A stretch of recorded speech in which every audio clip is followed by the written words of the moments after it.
നമ്മളുടെ education system എവിടെ വരെ എത്തി നിൽക്കുന്നു? നമ്മളുടെ കുട്ടികൾ എങ്ങനെയാണ് പഠിക്കേണ്ടത്?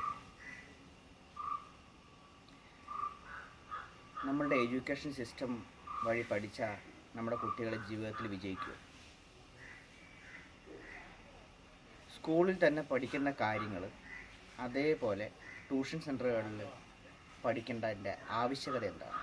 അപ്പോൾ സ്കൂളിൽ എന്താണ് പഠിപ്പിക്കുന്നത്? നമ്മളത് ചിന്തിച്ച് നോക്കിയിട്ടുണ്ടോ?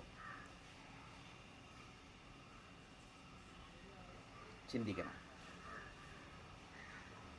നമ്മുടെ കുട്ടികൾക്ക് അക്ഷരമാല പോലും കൃത്യമായി എഴുതാൻ പറ്റാത്തൊരവസ്ഥയിലാണ് ഇപ്പോൾ നിൽക്കുന്നത്. നിങ്ങളതിന്ന് നിങ്ങളുടെ കുട്ടികളെ കൊണ്ടൊന്ന് എഴുതിപ്പിച്ച് നോക്കും. അപ്പോൾ എന്താണ് സ്കൂളിലും ട്യൂഷൻ സെൻ്ററുകളിലും പഠിപ്പിക്കുന്നത്?